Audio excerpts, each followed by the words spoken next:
அனைவருக்கும் வணக்கம். சுபமாரிமுத்து திருப்பூரிலிருந்து இந்த பதிவு உங்களுக்காக.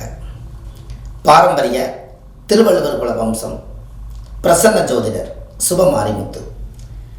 உங்களிடம் இப்போ ஒரு அற்புதமான ஒரு விஷயத்தை உங்களுக்கு நான் சொல்ல போகிறேன்.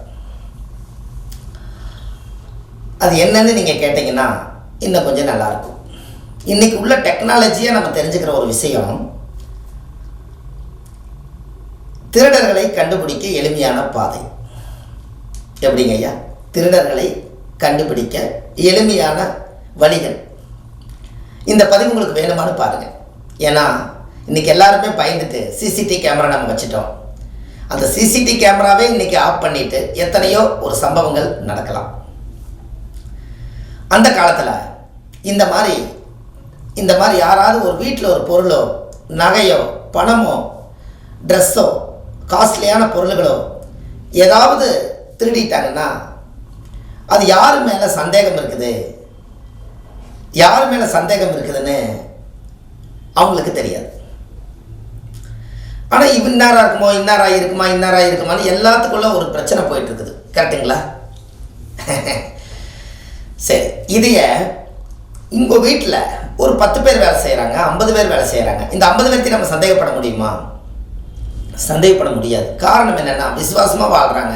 என்னை போய் நீ சந்தேகப்பட்டீங்க, நான் இனி உங்கள்கிட்ட நான் எப்படி வேலை செய்யட்டும், கணக்கு முடிச்சு கொடு, நான் வீட்டை விட்டு வெளியில் போகிறேன்பாங்க. அப்போ ஒரு பெரிய பணக்காருடைய வீட்டிலையெல்லாம் விசுவாசமாக வாழ்ந்தவங்க மேலே வீண் சந்தேகப்படக்கூடாதுங்கிறக்காக உண்மையாலுமே ஒருத்தரை நீங்கள் ஆத்மாத்தமாக யார் ஒரு நகையை திருடுறாங்களோ அவங்கள மட்டுமே கண்டுபிடிக்கிறதுக்கு உங்களுக்கு இந்த பாதையை உங்களுக்கு நான் சொல்லித்தரேன். அந்த காலத்தில் முன்னோர்கள் என்ன செய்வாங்கன்னு உங்களுக்கு தெரியுமா? இது ஆதிகால பரிகாரம் தான். முதல்ல நீங்கள் ஆதிகால பரிகாரங்கிறத மனசில் வச்சுக்கோங்க. இது ஆதிகால பரிகாரம். ஆதின்னு என்ன? அதாவது இந்த உலகம் தோன்றி ஆதி காலத்தில் அவங்களுக்கு தெரிஞ்ச பரிகாரங்களை செய்து வாழ்ந்து வளர்ந்து உயர்ந்து மறைந்து போனாங்க பார்த்தீங்களா? அந்த மாதிரி பரிகாரம் தான் இது. அந்த காலத்தில் பார்த்தீங்கன்னா ஏதாவது ஒருத்தர் நல்ல செல்வந்தராக பிறந்திருப்பார். அவர் செல்வந்தராக பிறந்தாருன்னா அவர் வீட்டில் எல்லா பொருளும் இருக்கும் இல்லையா? நகை நட்டு, காசு, பணம், பொருள், நல்ல காஸ்ட்லியான ட்ரெஸ்ஸுகள், சாமி சிலைகள், இதெல்லாமே நிறைய பணம் பொருளாதாரம் இருக்கிறனால வாங்கி வச்சுருப்பாங்க. அப்போ என்ன பண்ணுவாங்க அப்படின்னு கேட்டிங்கன்னா, அந்த வீட்டில் அவருக்கு ஏதோ ஒரு கெட்ட நேரம் அது ஏதாவது ஒரு திருடனா அவன் வாழ்க்கையில் ஏதாவது ஒரு திருட்டுத்தரமான ஒரு பிறப்பெடுத்திருந்தால் அவங்க என்ன பண்ணிடுவாங்கன்னா அந்த பொருளை அவங்க திருடிடுவாங்க. ஆனால் அவங்க தான் திருடினாங்கன்னு ஒரு நிறைய பேர் வேலை செய்ய கண்டுபிடிக்க முடியாது. அப்போது இந்த திருடனை கண்டுபிடிக்கணும், அதுக்கு ஒரு சரியான ஒரு வழி வேணும் இல்லையா? அதுக்கு என்ன பண்ணுவாங்க அப்படின்னு கேட்டிங்கன்னா, ஒரு விநாயகர் கோயிலில் பெருங்காயம் இருக்குது பார்த்தீங்களா? பெருங்காயம். இந்த பெருங்காயத்தை நல்லா அரைச்சி நல்ல இவ்வளோ பெரிய உருண்டை கொண்டு போய் நம்ம சாமி விநாயகர் மேலே கொண்டுட்டு போய் உச்சியில் தலை மேலே வச்சுருவாங்க அந்த காலத்தில். அப்போ சந்தேகம் நான் யாரை படலையப்பான்னு ஒரு 10 பேர்த்த நீங்கள் எல்லோரும் வாங்க, யாரெல்லாம் நீங்கள் நகை திருடலின்னு நீங்கள் சொன்னீங்களோ அவங்க எல்லாரும் போய் நான் நகை திருடலின்னு சொல்லி அந்த விநாயகர் மேலே உச்சியில் போய் கையை வச்சு சொல்லிட்டு வாங்கன்னு சொல்லுவாங்க. அப்போ திருடாதவங்க என்ன பண்ணுவாங்க? பொருளே திருடாதவருக்கு என்ன பயம்? சாமி என்ன, சாமிக்கு மேலே கடவுள் என்ன பார்த்துடலாம் அப்படின்னு நினச்சிட்டு என்ன பண்ணுவாங்க? நேராக போய் சாமி மேலே பெருங்காயம் வச்சுருக்கிறது யாருக்கு தெரியாது. ஆனால் நீங்கள் பெருங்காயத்தை வச்சிட்றீங்க. இவங்க என்ன பண்ணுவாங்கன்னா, சாமி கடவுளை நான் உண்மையாலுமே நான் எடுக்கலை அப்படின்னு போய் அந்த சாமி உச்சி போய் அவர் தொடுவார். அப்போ உச்சி தொட்டாருன்னா பெருங்காயம் கையில் ஒட்டிக்குமா? பெருங்காய வாசம் வெளியில் வரும். இப்போ வெளியில் வரும்போது இவங்க என்ன பண்ணுவாங்க? பெருங்காயத்தை கையில் எடுத்து மோந்து பார்ப்பாங்க. அந்த கையில் எடுத்து மோந்து பார்த்தா பெருங்காய வாடை அடிக்கி. அப்போ இவர் உண்மையாலுமே சாமியோட தலை மேலே இவர் சத்தியம் பண்ணிக்கிறாரு. அப்போ இவர் எடுக்கலை, நீ போ. அதுக்கடுத்து இன்னொருத்தர் போவார், சாமி நான் எடுக்கலை, எடுத்தவங்களை பாதிக்கிட்டு நான் உன் தலையிலே அடிக்கிறேன்னு சொல்லி தலையில் அடிக்கும்போது பெருங்காய கையில் ஒட்டிக்கு. அப்போ மறுபடியும் வெளியே வருவார், கையில் மோந்து வைப்பார், பெருங்காய வாடை அடிக்குது. அப்போ நீ எடுக்கலை, வெளியில் போ. இப்படியே ஒரு 6-7 பேர்த்துக்கு இந்த மாதிரி திரும்ப திரும்ப செஞ்சுட்டு அதில் உண்மையாலுமே ஒரு திருடர் யாராவது இருந்தாருன்னா அவர் சத்தியம் பண்ணுற மாதிரி போய் தலையில் வைக்கிற மாதிரி வைக்காமல் அப்படியே மேலாப்பிலேயே அப்படி மொல்ல வச்சுட்டு அந்த உச்சியில் அந்த சாமியோட சிலை மேலே தலையை படாமல் அந்த சத்தியம் பண்ணுற மாதிரி பாவனை காமிச்சிட்டு அந்த பயந்துட்டு சாமின்னு பயந்துரும். அதனால் அந்த உச்சியில் கையே படாமல் நான் எடுக்கலைங்க அப்படின்னு லைட்டாக அப்படியே வந்துடுவார். சும்மா அப்படி சொல்லிட்டு வந்துடுவார். உள்ளே போனால் எல்லோரும் சத்தியம் பண்ணி வந்துட்டாங்கன்னு நம்ம நினச்சிக்குவோம். ஆனால் கரெக்டாக அவர் வெளியே வருவார்ல, அவர் வந்தோடனே அவர் கையில் அவர் சத்தியம் பண்ணாதனால அந்த பெருங்காய கையில் ஒட்டாது. இவருக்கு பயம், சாமினா ஏதாவது நம்மளை ஏதாவது கெடுத்துருமோ, ஏதாவது நம்மளுக்கு பழி பண்ணிடுமோன்னு. கரெக்டாக பாருங்கள், கையில் பெருங்காயம் ஒட்டியிருக்காது. அப்போ இவர் கையில் பெருங்காய வாடகை அடிக்காது. அப்போ இவர் தான் திருடான்னு சொல்லி அன்னைக்கே கண்டுபிடிச்சிருக்காங்க. எப்படின்னு பாருங்கள். முன்னோர்கள் அந்த காலத்தில் எப்படி யோசிச்சுக்கிறாங்கன்னு தெரியும். இந்த மாதிரி ஒரு பரிகாரத்தை நீங்கள் வாழ்க்கையில் கேட்டிருக்கிறீங்களா? இது எப்படி பரிகாரம் பாருங்கள். திருடர்களுக்கு திருப்பி பொருளை வாங்குறதுக்கு பரிகாரம் பாருங்கள். அப்போ பெருங்காய வாடகை அடிக்கலை. அப்போ நீ ஏன் போய் சாமி கிட்ட சத்தியம் பண்ண மாட்டேங்கிற? நீ போய் சத்தியம் பண்ணிருக்கணுமில்ல, ஏன் சத்தியம் பண்ணலை? அப்போ உங்கள்கிட்ட தான் பொருள் இருக்குதுன்னு சொல்லி அவரை பிடிச்சி விசாரணை பண்ணி அவருக்கு சில தண்டனைகளை நான் கொடுக்குறேன்னு சொல்லி கொடுக்கும்போது, எனக்கு தண்டனை கொடுக்காதீங்க, பொருள் நான் தான் எடுத்துகிற சொல்லி பொருளை எடுத்து கொண்டு வந்து சேர்த்திடுவார். அப்புறம் அந்த சாமியோட பெருங்காயத்தை எடுத்து தண்ணியில் கரைச்சி விட்டு போட்டு சாமிக்கு ஒரு அபிஷேக பூஜை பண்ணி, சாமி உங்களை வச்சு நான் சோதிக்கலை, நீங்கள் கடவுள் நீங்களே இவரை காமிச்சு கொடுத்துக்கிறீங்கன்னு ஒரு மன்னிப்பு கேட்டு ஒரு மாலை வாங்கி போட்டு பூஜை பண்ணி திருடரை சாமியை கண்டுபிடிச்சிருச்சுன்னு அந்த காலத்திலேயே சொல்லி வச்ச பழமொழி தான் இது. பணக்கார வீட்டுகளே நிறைய இருக்குது. நீங்கள் சோதிக்க சொல்லுங்கள், பெருங்காயத்தை அரைச்சி வச்சிருங்க, யாருக்கு தெரிய வேண்டாம். உண்மையாக நீ பொருள் எடுத்துருந்தீங்கன்னா சாமி மேலே சத்தியம் பண்ணு, பொருள் எடுக்கலைனா அப்படின்னு நீங்கள் சொல்லுங்கள். ஆனால் பெருங்காயத்தை நீங்கள் அரைச்சி வச்சுருங்க. இதே மாதிரி நீங்களும் கண்டுபிடிச்சிடலாம். எதுக்கு எல்லாத்தையும் சந்தேகப்படுத்துறீங்க? இது எத்தனை கோடி பணமாக இருந்தாலும் கண்டுபிடிச்சிடலாம் இல்லையா? அந்த காலத்தில் காவல்துறைகள், பெரிய பெரிய சிபிசிஐடி இந்த மாதிரி எல்லாம் இல்லாத காலங்களில், அந்த காலத்தில் இன்றைக்கி தான் எவ்வளவோ பெரிய டெக்னாலஜி வந்து அரசாங்கம் இன்றைக்கி கண்டுபிடிச்சி கொடுக்குது. அந்த அரசாங்கமே அன்றைக்கி ராஜாக்கள் காலத்தில், மன்னர்கள் காலத்தில், முன்னோர்கள் காலத்துல எல்லாம் அன்னைக்கு இப்படித்தான் அன்னைக்கு வந்து அறக்கடை கண்டுபிடிச்சிருக்காங்க. எவ்வளோ ஒரு அற்புதம்னு பாருங்கள். எத்தனை பேர்த்துடைய வீட்டில் கஷ்டப்பட்டு சம்பாரித்து வச்ச நகை அநியாயமாக திருட்டு போகுது. அப்போ இது ஏதாவது ஒரு வழிகளில் நாம் இதை கண்டுபிடிக்கணும் அல்லவா? உங்களுக்கு யார் சந்தேகமாக இருக்குதோ அவங்கள வந்து நான் வெளியில் நிற்கிறேனப்பா, நீ உள்ளே போய் சத்தியம் பண்ணிட்டு வான்னு சொல்லுங்கள். அவர் உண்மையாலுமே சாய் மேலே சத்தியம் பண்ணி தான் பெருங்காய வழி அடிக்குமல்ல. அவர் சத்தியம் பண்ணாமல் வந்தாருன்னா அப்போ போய் சந்தேகப்பட்டுக்கலாமல்ல. அந்த காலத்தில் முன்னோர்கள் வந்து இது எப்படி யோசிச்சிருக்காங்கன்னு மட்டும் பாரு. இதுக்கு தான் ஒரு விஷயத்தை சொல்கிறேன் உங்களுக்கு. இது உங்களுக்கு கொஞ்சம் பொருந்தும்னு நினைக்கிறேன். அந்த காலத்தில் எல்லா வீடுமே ஓலைச்சாலையாக இருக்குங்களா? எல்லா வீடுமே ஓலைச்சாலையாக இருக்கும். அது வந்து இந்த பிரமிடு மாதிரி குடிசை போட்டு கட்டி மூங்கில் பூராமே, மூங்கில் வந்து அந்த காலத்தில் ஒரு ராஜமூலிகை, அந்த மூங்கிலில் தான் அங்கே அந்த மாதிரி ஒரு நல்ல விஷயத்தை வச்சுருப்பாங்க.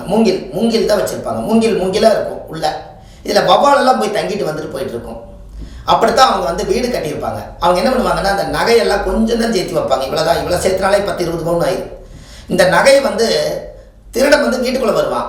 வீட்டுக்குள்ளே தானே திருடன் என்ன பண்ணுவார்? திருடுறவங்க என்ன பண்ணுவாங்க? வீட்டுக்குள்ளே வருவாங்க. வந்து பீர்வா, அண்டா, குண்டா இது மாதிரி இருக்கிற இடத்துல தேடி பார்த்துட்டு என்ன பொருளுக்கு தான் திருடிட்டு போயிடுவாங்கன்ட்டு. அந்த காலத்திலே பாருங்கள், அந்த மூங்கிலில் கனவாக ஒரு ஜானுக்கு இருக்க ஓட்டை இருக்கும். அந்த ஓட்டையில் இருக்கக்கூடிய அந்த கனவை உடைச்சிட்டு வீட்டுக்கு வாசலில் அந்த மூங்கில் இருக்கும். கூரைச்சாலையில் எல்லாம் கீத்து கீத்தா இருக்கும். அதில் ஒரு மூங்கிலில் கொண்டு போய் அடையாளமாக 1 2 3 4 5 6 6வது மூங்கிலில் கொண்டுட்டு போய் நல்லா நீட்டாக அந்த நகையை கொண்டு போய் பத்திரமா ஒரு துணியில் சுருட்டி அந்த மூங்கிலுக்குள்ளே உள்ளே வச்சு அடைச்சி சாமி கோயிலில் போய் சாமி கிட்ட இருக்கக்கூடிய பால் பூஜையெல்லாம் அபிஷேகம் பண்ணி அந்த தாறு மாதிரி இருக்கும். அந்த தாறு மாதிரி இருக்கிறத போய் நெகத்திலேயே சுரண்டி இவ்வளோ பெரிய உருண்டை கொண்டு வந்து அந்த மூங்கில் அப்பி வச்சுருவாங்க. அப்போ அந்த காலத்தில் பழைய மூங்கில் மாதிரி தெரியும் இந்த சாமியோடது. ஆனால் சாமி சக்தியாக அங்கே பாதுகாப்புக்கு இருக்கிற மாதிரி ஒரு ரூலு. ஆனால் அதை அப்பி வச்சுருவாங்க. அப்போ நல்லா காஞ்சிருச்சுன்னா நல்லா கிச்சனு பிடிச்சிக்கும். அது நல்லா ஒரு எண்ணெயெல்லாம் போட்டு நல்லெண்ணெய் எல்லாம் சாமிக்கு எண்ணெய்க்காய் போட்டதுனால ஒரு தாறு மாதிரி இவ்வளோ பெரிய உருண்டை. ஒரு காலத்தில் தாறு கண்டுபிடிக்காத காலத்தில் மண் தரையாக இருக்கும்போது தாருக்கு பதிலாக சாமி மேலே இருக்கிற அழுக்கை எடுத்துகிட்டு வந்து சாமியவே வச்சு அடைச்சிருவாங்க அந்த அழுக்கை. இவன் எங்கே திருடர் என்ன பண்ணுவார்? நேராக வா ராஜா வா, அப்படியே நேராக உள்ளே வருவார். உள்ளே போய் வீட்டுக்குள்ளே போய் பார்ப்பார். நகையே இல்லை. நகை இல்லாத வீட்டுக்குள்ளே நம்ம வந்துட்டோம்னு சொல்லி போட்டு தேடி போட்டு இவங்க திருடர் வெளியே போயிடுவார். நகை வெளியே இருக்க, திருடர் உள்ளே இருப்பார். இது எப்படின்னு பாருங்கள். அந்த காலத்தில் எப்படியெல்லாம் யோசிச்சிருக்காங்கன்னு பார்த்தீங்களா? முன்னோர்கள் வந்து அந்த காலத்தில் பீர்வா கிடையாது, ஒரு பானை தூக்கி சட்டியை ரோட்டில் போட்டு உடச்சி எடுத்துகிட்டு போகிறதுக்கு எவ்வளோ நேரம் ஆகும்? அன்றைக்கி மண்பானை, மண் குதிரை நம்பி ஆற்றுல இறங்கணுக்கோ பாயிடக்கூடாதுன்னு அன்றைக்கி அதை நம்பித்தான் வாழ்ந்தாங்க. வீடு அரக்கங்களுக்கெல்லாம் ஒரு தள்ளுனா குட்டிச்ச ஒரு மண் செவரு தான், அப்படியே விழுந்து உள்ளே போயிடுவாங்க. பாதுகாப்பே இல்லாத காலத்தில் எங்கூட அந்த காலத்தில் கழுத்து நிறைய நான் அட்டையில் காப்பாற்றி வச்சேன், நான் நகையை காப்பாற்றி வச்சேன். என் பேரம்பேத்திகளுக்கெல்லாம் நான் இதை காப்பாற்றி வைக்க நான் பட்ட பாடு எனக்கு தான் தெரியும்னு சொல்லி அந்த காலத்தில் முன்னோர்கள் எப்படியெல்லாம் யோசித்து வச்சு அன்னைக்கு அரக்கர்கிட்டையும் அசுரர்கிட்டையும் தப்பிச்சு இந்த நகை நட்டுகளை ஒரு காலத்தில் சேர்த்திருக்காங்க.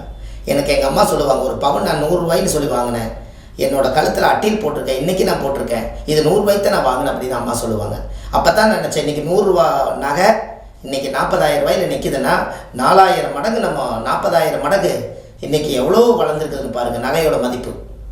அந்த காலத்தில் 100 ரூபாய்ங்கிறது இன்றைக்கி 40,000 ரூபாய் நகையை தான் இன்றைக்கி காப்பாற்றி வச்சுக்கிறாங்க ஒரு பவுன். அப்போ அந்த காலத்தில் நகையெல்லாம் சேர்த்து வச்சா பொன் பொருள் ஆடை ஆபரணம் அரசாங்க சலுகைகள் அனைத்தும் கிடைப்பதற்கு முதல் நம்மளுடைய சூதானம் ரொம்ப தேவைன்னு சொல்லி அந்த காலத்தில் எங்கே போனாலும் ஒரு பஸ்ஸில் ஏறி பிடிச்சாலும் கெட்டியாக பிடிச்சி உட்காந்துக்கோ, சூதானமாக போயிட்டு வா, பார்த்து பத்திரமா இறங்கு, பத்திரமா போ, அந்த காலம் சொல்லி சொல்லி வளர்த்துனாங்க. இறங்கும்போது பார்த்து இறங்கு, காலில் முள்ளு குத்திர போகுது, ஏதாவது ஒரு பாதை குரடு வாங்கி போட்டுக்கோ, முடிஞ்சா செருப்பு வாங்கி போட்டுக்கோ, துணிமணி எல்லாம் பார்த்து பத்திரம், யாராவது தூக்கிட்டு போயிட போகிறாங்க, ஏதாவது ஒரு சேலை ஒன்று தான் ஒரு நல்ல விசேஷத்துக்கு வச்சுருப்பாங்க, அந்த சேலையும் திருடர்கள் தூக்கிட்டு போயிடுவாங்க, அதை சுருட்டி மேலே அட்டாளியில் வையி. அந்த காலத்தில் முன்னோர்கள் இப்படியெல்லாம் பாதுகாப்பு பண்ணி அன்றைக்கி பயந்து தான் வாழ்ந்துருக்காங்க. ஏன்னா அன்றைக்கெல்லாம் ஒன்றுமே பண்ண முடியாது பாருங்கள். ஏதாவது ஒரு பிரச்சனைகள் வந்துட்டால் அன்றைக்கி ஒரு 10 பேர் இல்லாத காலத்தில் எல்லாமே மொட்டைக்காடு, ஒரு 4 குடிசை போட்டிருப்பாங்க, அந்த 4 குடிசை தான் 4 பேர் அவங்கவுங்க காடு தோட்டத்தில் ஆடு மாடு மேய்க்க போயிடுவாங்க. ஒரு திருடர் வந்து போகிறது தெரியாது. அப்போ நம்ம சூதானம் தான் நம்மளுக்கு தேவை. அந்த காலத்தில் எல்லாம் பார்த்தீங்கன்னா நகை நட்டெல்லாம் இதையும் பார்ப்பாங்க. அந்த காலத்தில் ஒரு கலையத்தில் நகையெல்லாம் போட்டு வச்சு பணமெல்லாம் போட்டு வச்சு எல்லாரும் பார்த்துங்க, இந்த நகை வந்து நம்ம வீட்டுக்குள்ளேயே புதைச்சி வைக்கிறேன்னு சொல்லி செவுரு இருக்கும், அடுப்பு சமையல் பண்ணுவாங்க, அதுக்கு பக்கத்தில் ஒரு செவுரு இருக்கும். அந்த செவத்துக்குள்ளே எல்லாரும் இங்கே தான் நான் வச்சுருக்கிறேன், நான் நாளைக்கு ஏதாவது காலமாயிட்டாலும் கூட நீங்கள் எடுத்து அதை அனுபவிச்சுக்கணும்னு சொல்லி அந்த பானையில் இருக்கக்கூடிய இந்த செண்டலை அழகாக வச்சு அதுக்கு மேலே ஒரு 2 அடி செவுரு வச்சு கட்டி அந்த அடுப்புக்கு காவலாகவும் அந்த தடுப்பு செவரு அப்படி குறுக்கு இருக்கும். திருடன் வந்து வாப்பா வெறும் செவரு தான் இருக்குது ஒன்றுமே இல்லைன்னு சொல்லி போட்டு அவன் பாட்டுக்கு போயிடுவான். ஒரு காலத்தில் ஒருத்தர் பிறந்தாலோ இறந்தாலோ விசேஷம் நடந்தாலோ அந்த செவத்தை இடித்து அந்த பானையில் இருக்கிற நகை நட்டெல்லாம் எடுத்து தான் விசேஷம் ஒரு காலத்தில் பண்ணாங்க. அன்றைக்கி எப்படியெல்லாம் மறைச்சி வச்சுக்கிறாங்கன்னு பாருங்கள். இதெல்லாம் நீங்கள் கேட்குறக்கு ஒரு பெரிய கொடுப்பனை தான். ஆதி காலத்தை பற்றி யார் இன்றைக்கி வந்து சொல்கிறாங்களோ அவங்கள எல்லாம் நீங்கள் ஒரு வணங்குங்க. ஏன்னா ஆதி காலத்தை மறந்து வர்றதுனால திரும்பியும் எடுத்து ஒரு கலியுகத்தில் முன்னாடி வருதுன்னு சொன்னால் அவங்கள நீங்கள் வணங்கலாம். ஏன்னா அடுத்தது ஏதாவது சொல்லுவார் அப்படின்னு. ஏன்னா அது முன்னோர்கள் வந்து சொல்லிக் கொடுக்கல இல்லையா?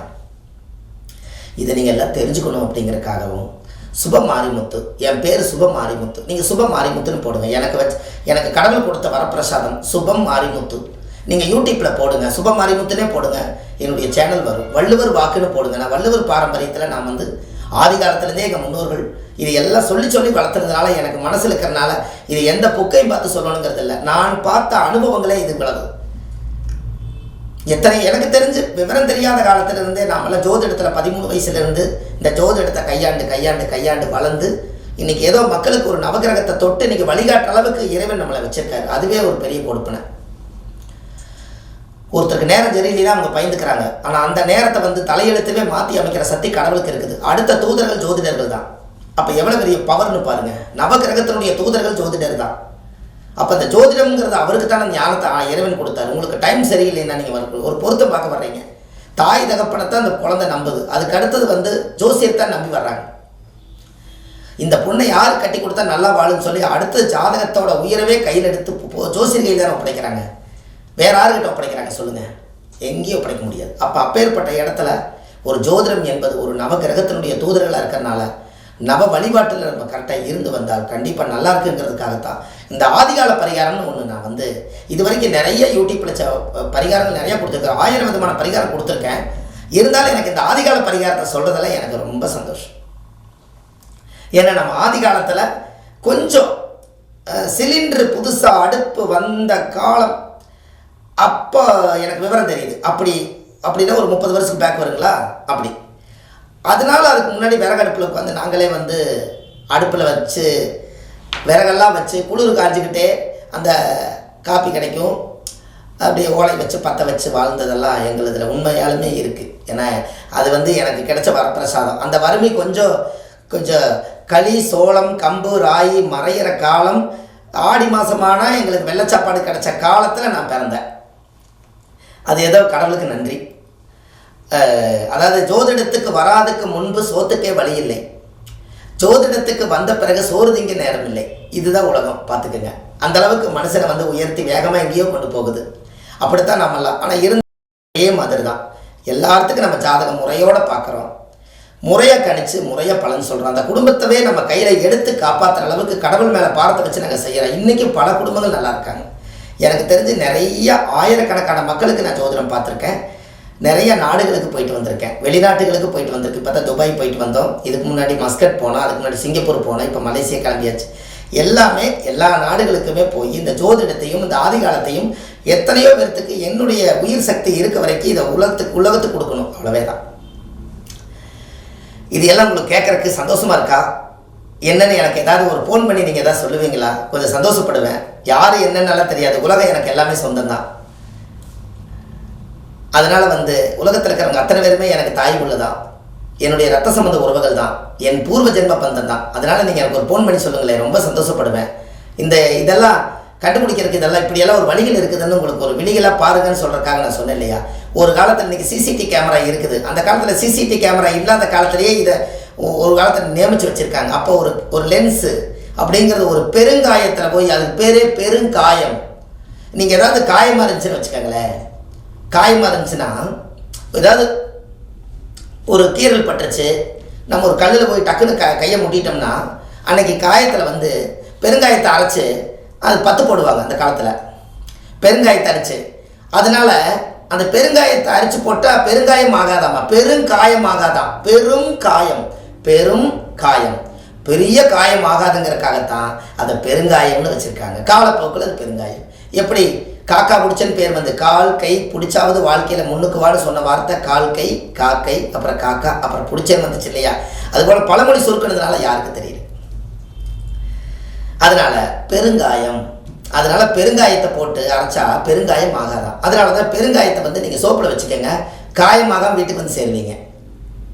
ரசத்துக்கு நீங்கள் பெருங்காயம் போடுறாங்களா இல்லையா? என்ன மனம், அப்படி ஜம்முன்னு மணக்குது. ரசம் அருமையான ரசம், அம்பாள் ரசம் மாட்டேங்குது அப்படிங்கிறமல்ல. நீங்கள் ரசம் அருமையாக இருக்குது, ரசத்தில் வாங்கி நீங்கள் சாப்பாடு சாப்பிட்டா நல்லா இருக்கு. ஏன் அந்த காலத்தில் ரசத்தில் சாப்பிட்டாங்க? செய்வனை இந்த மாதிரி தேவையில்லாத மந்திர மாயங்கள் ஏதாவது பண்ணி நம்ம சாப்பாட்டில் வச்சுட்டாங்கன்னா புளி சாப்பிட்டா அந்த செய்வன தோசை நிவர்த்தி ஆயிருமா, உடம்புலேருந்து டாய்லெட்டில் வெளியில் வந்துருமா. அதற்காக அந்த காலத்தில் புளி போட்டு ரசம் வச்சு அந்த காலத்தில் ரசத்தை உண்டு பண்ணியிருக்காங்க. விஷத்தை ரசம் முறிக்குமா அந்த காலத்தில், விஷம் ரசம். அப்போ ரசத்தை வந்து ஒரு டம்ளர் அந்த காலத்தில் வாங்கி நல்லா இருக்குன்னா குடிப்பாங்க. அதுக்கு காரணமே பெருங்காயம் இல்லைன்னா ரசம் நல்லா இருக்காது, அதனால தான் பெருங்காயம். இப்படியெல்லாம் உங்களுக்கு நான் சொல்லியிருக்கேன், நீங்கள் இது எல்லாம் பாருங்கள். ரொம்ப சந்தோஷமாக இருக்குது. உங்களோட இந்த பதிவு ரொம்ப இயற்கையாக யதார்த்தமான உண்மைகளை நான் அந்த உலகத்துக்கு கொடுத்துருக்கேன். இந்த பதிவெல்லாம் நீங்கள் கேட்டு உலக மக்கள் எல்லாரும் நல்லா இருக்கணும் என்று சொல்லி, சுப மாரிமுத்து யூடியூப் சேனலில் நீங்கள் போய் பார்த்தீங்கன்னா வள்ளுவர் வாக்குன்னு யூடியூப் சேனல் போடுங்க. நான் ஆன்லைன்லேயே ஜாதகம் பார்க்குறேன். உங்கள் date of birth, time, place இது மட்டும் கொடுங்க. ஜாதகத்தை கணிச்சு முதல்ல ஒரு PDF ஃபைல் உங்களுக்கு அனுப்பிச்சிடுவோம். உங்களுக்கு சரியாக இருக்குதுன்னு நீங்கள் உங்கள் ஜாதக நட்சத்திர ராசி கிரக அமைப்பெல்லாம் கரெக்டாக இருக்குன்னு சொல்லிட்டீங்கன்னா அதுக்கப்புறம் நான் ஜாதகம் பார்க்குறதுக்கு ஃபோன்லேயே உங்களுக்கு நேரடியாக வந்து உங்களுடைய குறைகள் எல்லாம் எனக்கு தெரிஞ்ச அளவுக்கு சொல்லி உங்களுக்கு ஏதாவது வழிகாட்ட முடியும் என்று சொல்லி, பாரம்பரிய திருவள்ளுவர் குல வம்சம் பிரசன்ன ஜோதிடர் சுப மாரிமுத்து உங்களிடமிருந்து விடைபெறுகிறேன். நன்றி, வணக்கம்.